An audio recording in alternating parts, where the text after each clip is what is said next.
When my grandma put me out, I didn't have no place to stay. I was like 7, 8 months pregnant. And that's why I'm a second chance, because I didn't have anybody after my grandmother died.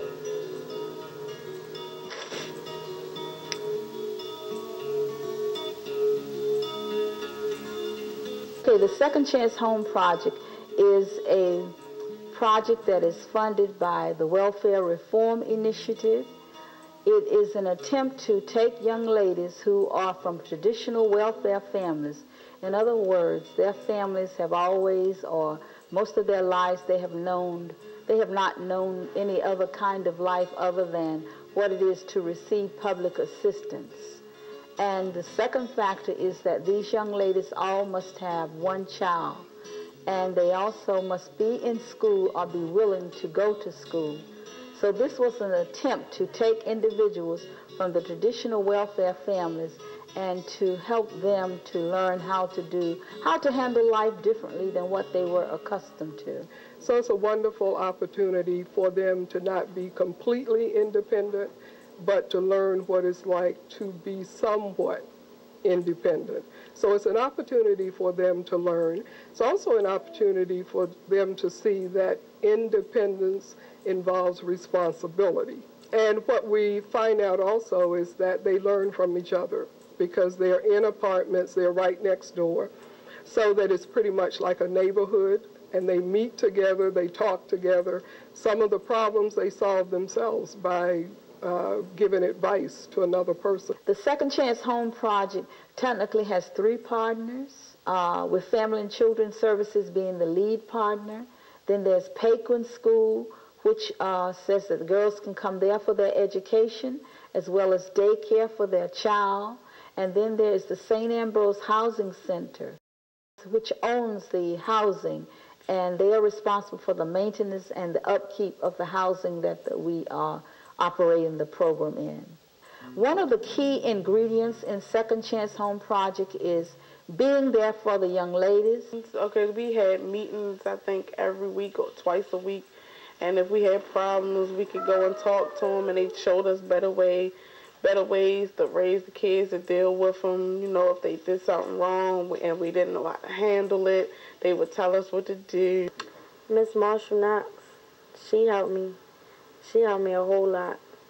And Miss Veronica, she helped me some too. More people like Miss Knox and Miss Veronica, you know, that be your support. Because sometimes it gets really hard. And you always have somebody there. But they knew that at any hour they had access to the resident manager, who had access to me. If they need help, I help them. If they can do it independently, and I ask them, are you sure that you can do it? And if they can do it, I think that's great. But if they do not think that they can do it, then fine, I'm there. I was just telling the other young lady upstairs, these are the things that I need. I showed her how to do her budget, you know, and put on the top here, like laundry and layaway. This program is very beneficial to them. I've seen Tiffany grow, and I've seen Naomi grow, and I've seen Jamisha grow, and I believe this is due to their willingness to take a part in the program and to do the things that need to be done in order for them to be a parent to their child. We help them with jobs, job seeking. We use our board, members of our board at the agency. We use our community contacts. We use whatever resources we can find to help them find employment. Naomi is a wonderful employee. She's an excellent employee. She's very outspoken. She is. She handles her guests very well.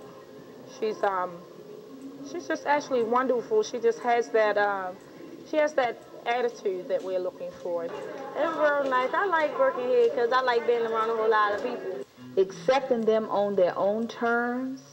Jamisha entered the program in August of 1999. She has proven to be a wonderful student. Her attendance is exemplary, as are her grades. She is learning to become a professional medical assistant and being quite successful in that endeavor. First you have to put your gloves on, then you get the sample, And right when you get it, you have to write the patient's name on there so you won't get the results mixed up. So I'm going to put this date right here. It is so fun. I cannot wait to get to school every day. I like school. That everybody be given a chance to make their lives different, because it can be done, but it takes a lot of consistency and it takes a lot of patience. I grew a lot since I been staying here. Got a whole lot accomplished, and I work now, and I don't know where I would be at if I hadn't moved here.